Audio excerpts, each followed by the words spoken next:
Hey guys, so I just woke up from a nightmare. I deal with complex PTSD every day from all the abuse that I've suffered from as young as I can remember, as young as like 4 years old. In this video, I want to talk about just my experience with sexual abuse and how it has affected me, and also how I deal with it now as an adult. But right now, I'm in a transitional stage in my life where I'm really just trying to heal from all the trauma, everything that I went through in life, and I'm trying to be the best version of myself. I'm basically trying to find that girl that I was before all the abuse. I'm trying to find that innocence, the normality. You guys don't know, but my mom, she was a drug addict. So when she used to go on her runs to go get her drugs, she used to leave anybody to babysit me. And I've experienced sexual abuse from a very young age. From as young as I can remember, I remember being touched inappropriately and sexually molested by both male and female, whether it was them performing sexual activities on me or making me perform sexual activities to them. And these encounters and experiences shaped my life to where it was always hard for me to assertively say no to sex. I'm told I'm attractive anyway, but I just imagine how much people look at me and want to have sexual encounters with me. So for one, as a child, I've struggled with not knowing if I was a virgin or not. And then when I finally lost my virginity, that's when I knew that I only had been molested and not raped. Being sexually experienced at such a young age led me to have trouble with assertively saying and meaning no when people came on to me. And if a lot of pressure was put on me, eventually the stress of it all would make me give in to people.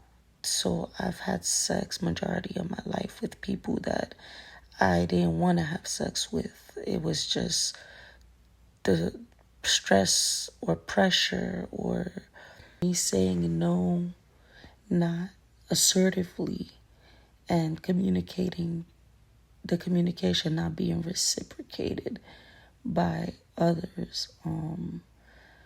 The sexual abuse has continued. It led to promiscuous activities.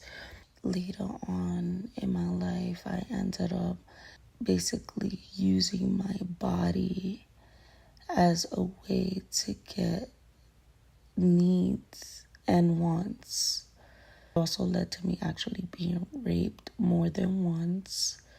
Situations that happened more recently, which really diminished my self-esteem and self-worth, because as a sexual abuse survivor, I can't believe that I allowed these things to happen to me now, even as an adult. Like, how did the things that ruined my life, which was basically sex, my whole life has always been the reason for a lot of my suffering.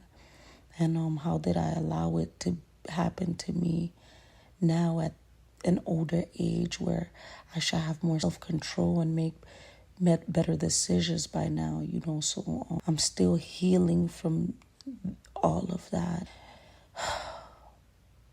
Every form of abuse, especially sexual, has shaped my life. Presently, I'm very traumatized.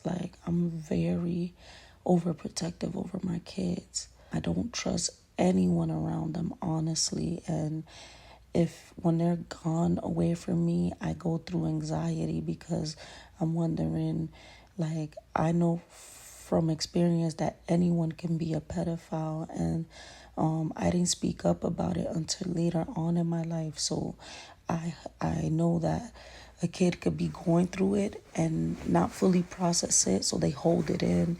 And I have a fear that that would happen to my children. Just because I have boys, it doesn't mean that it can't happen to them.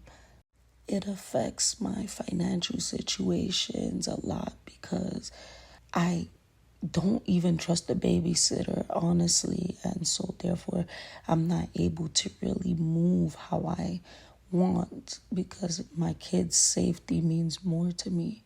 Good thing I'm going through this transitional phase, so I'm starting to realize that I can't keep living with that fear for the rest of my life. But when my kids are away from me, it gives me anxiety. At least when they're home, I know he's safe.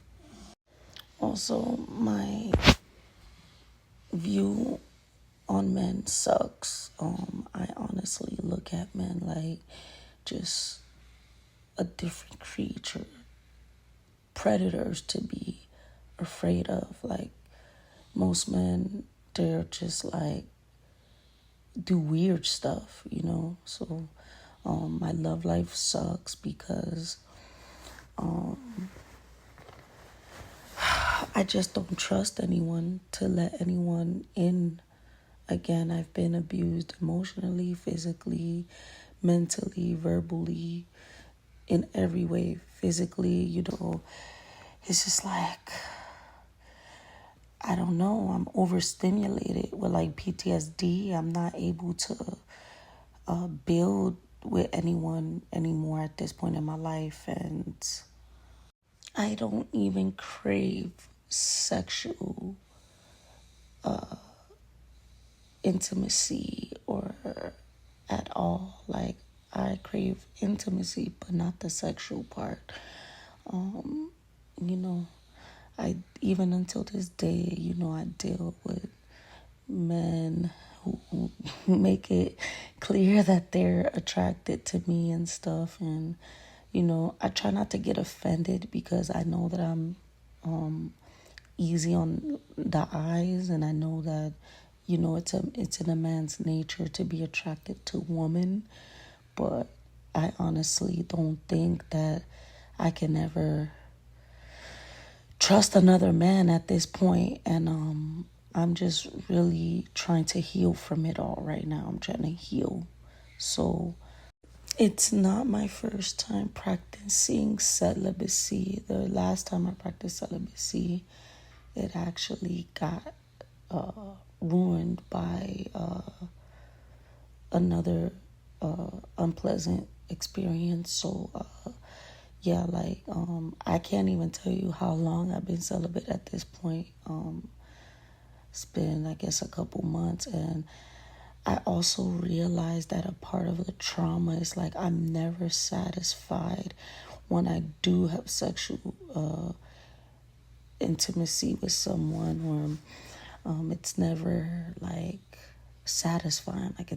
Like, I don't know at this point if I could be sexually satisfied anymore. But I do know that, like, what I'm craving is something deeper. Like, I feel like the only way sex will be satisfying is gotta be something different, something that I've never experienced in my life. Anyway, that's the last thing I'm thinking about right now. Again, I'm in a transitional phase and I'm learning how to love myself, how to set boundaries, and how to really be a leader, speak like a leader, walk like a leader, look like a leader, think like a leader. And leaders mean what they say. So, yeah, I'm just healing. I just woke up from a nightmare, so I'm in the process. It's a working progress. Thank you for listening to my story. There's more to come.